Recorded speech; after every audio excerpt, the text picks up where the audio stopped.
Охороняв Керченську протоку, а себе не вберіг. Російський патрульний корабель «Сергій Котов» безповоротно знищений приблизно у 20 кілометрах від узбережжя окупованої Керчі. Співрозмовники телеканалу АТР у місті нарахували 5 вибухів. Їх чули близько першої ночі від південних околиць до середмістя Керчі. Російські воєнкори поширювали відео зі спробами Сергія Котова відбитися від морських дронів.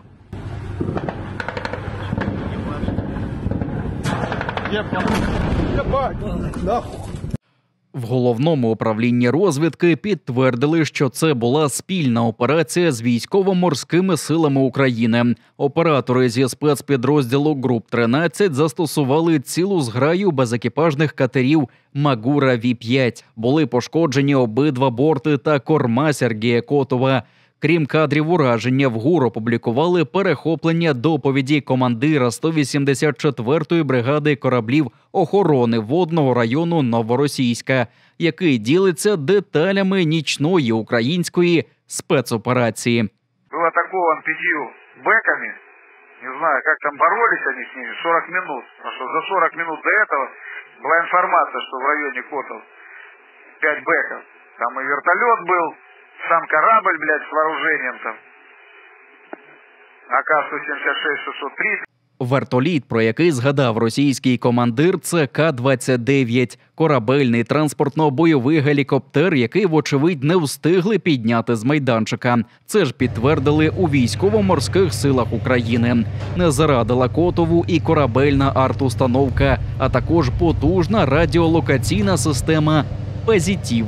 Зазначається, що патрульний корабель у складі групи ніс бойове чергування з протиповітряної оборони. Росіяни навіть планували доозброїти Котова зенітно-ракетним комплексом. Про це розповів представник головного управління розвідки Андрій Юсов у коментарі Радіо Свобода. Надвечір у ГУР заявили про загибель щонайменше 7 моряків російського корабля. Ще 6 отримали поранення. 52 моряки вдалося евакуювати. Сергій Котов був найновішим кораблем проєкту 22160 і досить коштовним – аж $65 мільйонів. Міг розвивати швидкість до 25 вузлів або ж 46 кілометрів на годину з автономністю у 60 діб. Відповідно до заявлених характеристик, міг здолати до 6 тисяч миль. Але пізнати океанські простори йому не судилося. Життєвий цикл Сергія Котова замкнувся у Керчі. Його, як один з найновітніших російських кораблів, помпезно спускали на воду на Керченському заводі «Залів» у присутності окупаційних ватажків. Этот проект 22160 зарекомендовал себя уже по опыту эксплуатации как очень хороший корабль с хорошими мореходными качествами, достаточным вооружением и способностью его увеличивать. Україна не вперше атакує саме цей корабель. Під час удару у вересні минулого року Сергій Котов отримав значні пошкодження, але за даними ГУР був відремонтований і повернувся у стрій. Цей патрульний корабель прослужив неповних 2 роки. До складу Чорноморського флоту його прийняли у розпал повномасштабного вторгнення у 2022 році. Окрім Котова, у росіян залишилися ще 3 кораблі цього проєкту – Василій Биков, Дмитрій Рогачов і Павел Державін. Звісно, що впливає це і на морально-психологічний стан особового складу, який чудово розуміє, що вихід в море – це реальна небезпека там і залишитися. Тому, звісно, впливає на бажання взагалі служити на флоті Чорноморському так званому. Ну, а для нас це ще один крок на шляху до звільнення акваторії Чорного моря і Азовського. Сергій Котов уже 25-й російський корабель, який знищили чи пошкодили українські сили від початку повномасштабної війни. Чверть усього Чорноморського флоту виведена з ладу, здебільшого саме безекіпажними човнами. Лише з початку цього року Сергій Котов – 3-й знищений російський корабель після ракетного катера «Івановець» і великого десантного корабля «Цезар Кунніков». Одну з наймасовіших облав останніх років влаштували російські окупанти в Криму. Глибокої ночі після 3-ї години озброєні силовики вдерлися до 10 кримців, активістів Кримської солідарності Рустема Османова, Азіза Азізова, Мімета Люманова та Мустафи Абдураманова у Бахчисараї, а також до релігійних діячів у Джанкойському районі.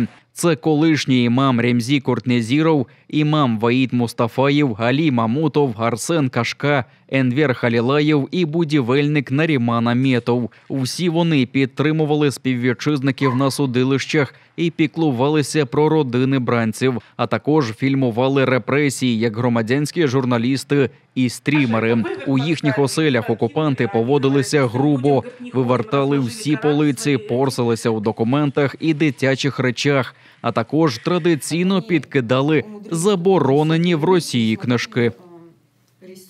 Внутри, под кроватью, как-то этот человек, который проводил данное мероприятие, обыск конкретно он проводил и обсматривал, он подкинул книгу под названием «Халифат». Фиолетовая такая книжечка, первый раз ее видели с мужем, никогда такой не было. Ну, естественно, мы не трогали, муж сказал не прикасаться, и я сама понимала, конечно, что нельзя ее трогать. Начали спрашивать, что это. Ну, мы сказали, как есть, это вы подкинули, на что с ухмылкой они ответили, мы же при вас это взяли и так далее. Під час облави впритул не допускали кримців, які збиралися на підтримку. Вочевидь, щоб ті не засвідчили порушення. З собою російські силовики прихопили і кишенькових понятих, які також ховали обличчя під масками. Як глумливо пояснили окупанти, поняті просто бояться господарів будинку. Вот с такими этими они изъяли вот все, что они нашли. Азиза документы все, телефон, вот эту свою подброшенную книжонку. И вот так вот увезли. Оставили тоже точно так же опять. Вот еще плюс 3 малолетних ребенка остались без отца. За такою ж схемою вдерлися й до кримців у Джанкойському районі. Силовики зі зброєю групами заходили до помешкань, розглядаючи кожен куток. І навіть тарілки на кухні, пригадує дружина імама Ваїта Мустафаєва. Він, до слова, не входить до складу підконтрольного окупанта муфтіяту та не співпрацює з ними. Зашли, начали вот ковыряться, вот каждую эту, полочки, вот здесь вот. Оказалось, что вот здесь вот открыли, достали они мне, что я никогда не достаю. Вот это вот достали. Когда они успели это положить, вот сюда мне подкинуть, засунуть. Оказалось, в этой коробке 3 книжки. Алі Мамутов – будівельник, але завжди допомагає організовувати масові святкування та допомагає готувати вечері на святкові іфтари. Його дружина пригадує, що російські силовики кілька разів виводили чоловіка з дому у кайданках, щоб відзняти найвдаліший кадр для пропагандистського ролика ФСБ. Они говорят, не видно рук. Я слышу, как они разговаривают между собой. Сейчас к нам там, говорят, придрутся, начнут, мол, не видно, как вы его выводите. А тут кто снимал, там, короче, споткнулся, упал в этот момент, видимо, он не заснял. Они его вернули, я говорю, что, дубль 2? Говорю, неудачный кадр. Они так посмотрели на меня, и опять ему вытащили его с машины, и опять заново его вывели, и это все засняли.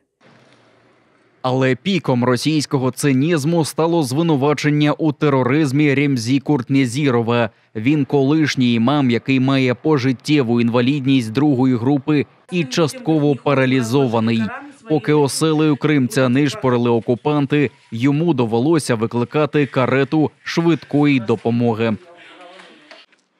Йому робили трепанацію черепа, на голову на операцію перенес. У нього сахарний діабет 2-го типа, давление. У него правая сторона тела вообще не рабочая. Он парализованный. Вот такого человека забрали. 10 кримців звезли до окупаційної управи ФСБ в Акмеджиті, а невдовзі звідти до окупаційного суду. Всіх звинуватили у тероризмі через надуману причетність до партії Хізбут Тахрір і обрали запобіжний захід. Кожну машину, яка наближалася до окупаційного Київського райсуду, перевіряли російські силовики з Центру протидії екстремізму. Внаслідок лише цієї масової облави 24 неповнолітні дитини залишилися без батьків.